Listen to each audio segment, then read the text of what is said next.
हर हर महादेव दोस्तों, आए हो कि आप लोग अच्छे होंगे। महादेव आपका कल्याण करें। आज से शुरू हो रहा है श्रावण मास का पवित्र महीना और आप सभी ये जानते ही होंगे और जो नहीं जानते उनके लिए बता दें कि महादेव का प्रिय मंत्र जो है वो है श्रावण। तो श्रावण जो है इसमें आप महादेव का मनन करते हैं, चिंतन करते हैं, उन्हें याद करते हैं। पूरे महीने उनके लिए आप डेडिकेटेड रहते हैं, पूजा पाठ सभी करते हैं। लेकिन महादेव और महाशिव पुराण के अंतर्गत जो महत्वपूर्ण बातें हैं ना वो ये कि जब श्रावण मास शुरू होता है, जब श्रावण महीना शुरू होता है तो आपको 3 चीजें करना बहुत जरूरी है, जो कि है मनन, चिंतन और श्रवण। मनन यानी कि मन ही मन उनका हमेशा ध्यान, मतलब हर सेकंड के लिए सांस के आते जाते उनका ध्यान। चिंतन यानी कि उनका ही चिंतन करते रहना, उनकी अच्छी बातों को, उनके चरित्र को अपने अंदर, यानी कि बोलते हैं ना शिवत्व को अपने अंदर धार लेना।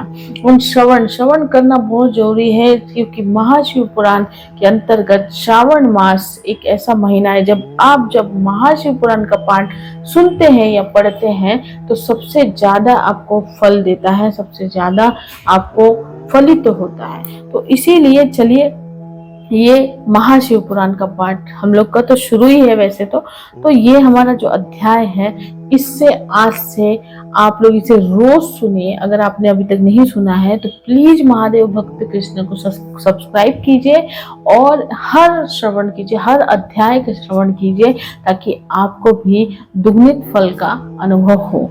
तो आपने पिछले एपिसोड में देखा था कि हम लोगों ने 18वां अध्याय जो है पूर्ण किया। अब हम लोग बढ़ चले हैं 19वें अध्याय की तरफ। तो चलिए शुरू करते हैं। 19वां अध्याय महाशिव पुराण विद्वेश्वर संहिता क्या कहता है। हर हर महादेव। 19वां अध्याय कहता है पार्थिव शिवलिंग के पूजन का महत्व।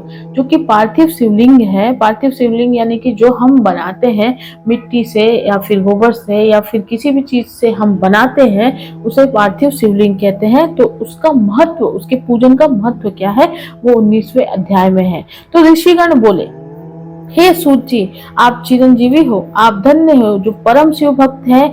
आपने शुभ फल को देने वाली शिवलिंग की महिमा समय प्रकार से बताई। अब आप व्यास जी द्वारा वर्णित भगवान शिव के सर्वोत्कृष्ट पार्थिव लिंग की महिमा का वर्णन करें। तो सूत जी बोले, हे ऋषियों, मैं शिव के पार्थिव लिंग की महिमा बता रहा हूँ, आप लोग भक्ति और आदर सहित इसका श्रवण करें। हे द्विजो, अभी तक बताए हुए सभी शिवलिंगों में पार्थिव लिंग सर्वोत्तम है।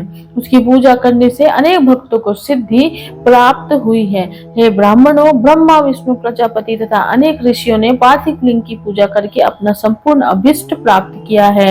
देव, असुर, मनुष्य, गंधर्व, नाग, राक्षस, गण और अन्य प्राणियों ने भी इसकी पूजा करके परम सिद्धि प्राप्त की है। तो सतयुग में मणिलिंग, त्रेता युग में स्वर्णलिंग, द्वापर युग में पारद लिंग और कलयुग में पार्थिव लिंग को ही श्रेष्ठ कहा गया है। भगवान शिव की सभी 8 मूर्तियों में पार्थिव मूर्ति श्रेष्ठ है। किसी अन्य द्वारा न पूजी हुई नवनिर्मित पार्थिव मूर्ति की पूजा करने से तपस्या से भी अधिक फल मिलता है। जैसे सभी देवताओं में शंकर ज्येष्ठ और श्रेष्ठ कहे जाते हैं, उसी प्रकार सभी लिंग मूर्तियों में पार्थिव लिंग श्रेष्ठ कहा जाता है।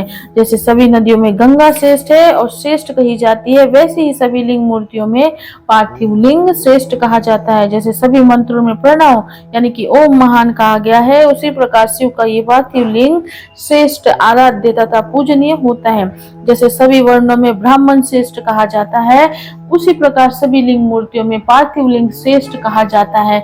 जैसे सभी पुरियों में काशी को श्रेष्ठम कहा जाता है, वैसे ही सभी शिवलिंग में पार्थिव लिंग श्रेष्ठ कहा जाता है। जैसे सभी व्रतों में शिवरात्रि का व्रत सर्वोपरि है, उसी प्रकार सभी लिंगों में पार्थिव लिंग सर्वश्रेष्ठ कहा जाता है। जैसे सभी देवियों में सेवी शक्ति प्रधान मानी जाती है, उसी प्रकार सभी शिवलिंगों में पार्थिव लिंग प्रधान माना जाता है। जो पार्थिव लिंग का निर्माण करने के बाद किसी अन्य देवता की पूजा करता है, उसकी वो पूजा तथा स्नान दान आदि की क्रियाएं व्यर्थ हो जाती है। पार्थिव पूजन अत्यंत पुण्यदायी तथा सब प्रकार से धन्य करने वाला, दीर्घायुष्य देने वाला है। ये तुष्टि, पुष्टि और लक्ष्मी प्रदान करने वाला है। अतः श्रेष्ठ साधकों को पूजन अवश्य करना चाहिए। उपलब्ध उपलब्ध उपचारों से भक्ति श्रद्धा पूर्वक पार्थिव लिंग का पूजन करना चाहिए। यह सभी कामनाओं की सिद्धि देने वाला है। जो सुंदर वेद सहित पार्थिव लिंग का निर्माण करके उसकी पूजा करता है वो इस लोक में धन्य धान्य से संपन्न होकर अंत में रुद्र लोक को प्राप्त करता है। जो पार्थिव लिंग का निर्माण करके बेल पत्रों से 11 वर्ष तक उसका त्रिकाल पूजन करता है, उसके पुण्य फल को सुनिए। वह अपने इसी शरीर से रुद्र लोक में प्रतिष्ठा प्राप्त करता है। उसके दर्शन और स्पर्श से मनुष्य के सभी पाप नष्ट हो जाते हैं। वो जीवन मुक्त ज्ञानी और शिवरूप है, इससे संशय नहीं है। उससे दर्शन मात्र से भोग और मोक्ष की प्राप्ति होती है। जो पार्थिव शिवलिंग का निर्माण करके जीवन पर नित्य उसका पूजन करता है वो शिवलोक प्राप्त करता है। वो असंख्य वर्षों तक भगवान शिव के सानिध्य में शिवलोक में वास करता है और कोई कामना शेष रहने पर वो भारतवर्ष में सम्राट बनता है। जो निष्काम भाव से नित्य उत्तम पार्थिव लिंग का पूजन करता है वो सदा के लिए शिवलोक में वास करता है और शिवजायों को प्राप्त कर लेता है। यदि ब्राह्मण पार्थिव शिवलिंग का पूजन नहीं करता है तो वो अत्यंत दारुण शूलप्रोत नामक घोर नरक में जाता है। किसी भी विधि से सुंदर पार्थिव लिंग का निर्माण करना चाहिए, किंतु उसमें पंचसूत्र विधान नहीं करना चाहिए। उसे अखंड रूप में बनाना चाहिए, खंडित रूप में नहीं। खंडित लिंग का निर्माण करने वाला पूजक का फल नहीं प्राप्त करता है। मणिलिंग, स्वर्णलिंग, पारद लिंग, स्फटिक लिंग, पुष्पराग लिंग और पार्थिव लिंग को अखंड ही बनाना चाहिए।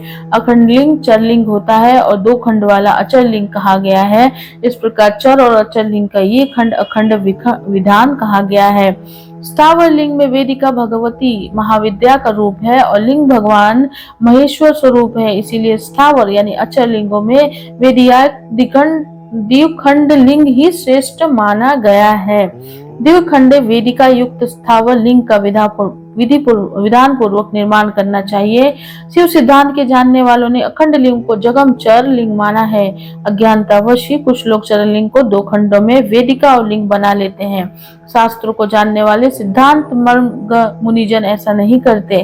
जो मूढ़ जन अचर लिंग को अखंड तथा चर लिंग को द्विखंड रूप में बनाते हैं उन्हें शिव पूजा का फल नहीं प्राप्त होता है। इसलिए अत्यंत प्रसन्नता पूर्वक शास्त्रोक्त विधि से चर लिंग को अखंड तथा अचर लिंग को द्विखंड बनाना चाहिए।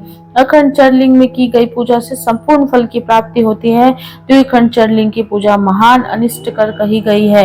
इसी प्रकार अखंड अचरलिंग की पूजा से कामना सिद्ध नहीं होती, उससे तो अनिष्ट प्राप्त होता है, ऐसा शास्त्र विद्वानों का कहा है। इस प्रकार से शिव महापुराण के अंतर्गत प्रथम विद्वेश्वर संहिता के साध्य साधन खंड में पार्थिव शिवलिंग के पूजन का महत्व वर्णन नामक 19वां अध्याय पूर्ण हुआ। हर हर महादेव। तो ये था 19वां अध्याय और 19वें अध्याय में आपको एक और लाइन दी गई है जो कि एडिशनल है। वो ये है कि पृथ्वी, जल, तेज, वायु, आकाश, सूर्य, चंद्रमा तथा यजमान ये शिव की 8 मूर्तियां हैं। तो जो मूर्तियां हैं उसको इसमें जो मतलब जो भी प्रकृति है, जिसने प्रकृति का हमें दिया है, शिव ने ही बनाई है, महादेव ने ही बनाई है। इसीलिए ये 8 मूर्तियां जो है वो पृथ्वी, जल, तेज, वायु, आकाश, सूर्य, चंद्रमा तथा यजमान ये शिव की 8 मूर्तियां हैं। सो आपने देखा कि ये जो पार्थिव शिवलिंग है इसका कितना महत्व है और हमें इसके लिए कितना श्रेष्ठ है। मतलब सब जो लिंग आते हैं शिवलिंग, उसमें से जो पार्थिव शिवलिंग है, जब हम इसे खुद बना के इसकी पूजन करते हैं तो ये इतना श्रेष्ठ है। उसकी महानता के बारे में इस अध्याय में लिखा गया था। देखिए, पूजा तो ऐसा है कि आप मनन और मन से जो भी पूजा करते हैं वो फलित ही होता है। अध्यायों में, पुराणों में लिखा ये चीज आपको नॉलेज देती है, आपको बताती है कि ये चीज करने से ये सही होता है, ये चीज करने से ये गलत होता है। और मन से की हुई पूजा आपकी हमेशा सफल होती है। तो भले आप पार्थिव लिंग की पूजा करें या स्फटिक लिंग की पूजा करें या चर या अचर कोई भी शिवलिंग की पूजा करें या आप कोई भी भगवान की पूजा करें, मनन बहुत जरूरी है। आप मन से जब तक भगवान से कनेक्ट नहीं होते तब तक आप कितनी भी पूजा कर ले, आप कितना भी उनका नाम ले लें, आपको वो फलित नहीं होता। वो बोलते ना, आत्मा परमात्मा का कनेक्शन ही अलग है। और ये जिस चीज को जो लोग ये समझ जाते हैं कि हमारे कनेक्शन से हम जब तक हम कनेक्ट नहीं होते परमात्मा से, तब तक कोई भी कुछ भी फायदा नहीं। तो जब भी हम पूजा करते हैं या जब भी हम कोई पूजा विधान करते हैं, हमें पूरे मन से करना चाहिए। वैसे तो मन को कंट्रोल में करना बहुत ही मुश्किल है, लेकिन अगर हम मन को कंट्रोल में कर लें और हम डायरेक्टली उनसे जुड़ जाए ना, तो फिर आपका मन अपने आप ही कंट्रोल हो जाता है और आपकी पूजा तो फलित होनी है। सो आई होप कि आपको ये अध्याय बहुत अच्छा लगा, तो प्लीज इसका श्रवण जरूर कीजिए। और अगर आपने अभी तक श्रवण नहीं किया है महाशिव पुराण का या नहीं पाठ किया है, तो आप जरूर इसे आज से शुरू कीजिए। आज से बहुत ही पवित्र महीना शुरू है, महाशिव पुराण का श्रावण मास, और इसमें महाशिव पुराण का महत्व जो दुगना हो जाता है। तो आप जरूर इसे श्रवण कीजिएगा और अपनी भावनाओं को जरूर कमेंट में लिखिएगा। हम मिलेंगे अगले अध्याय में अगले एपिसोड के साथ। तब तक अपना बहुत बहुत ख्याल रखिएगा। हर हर।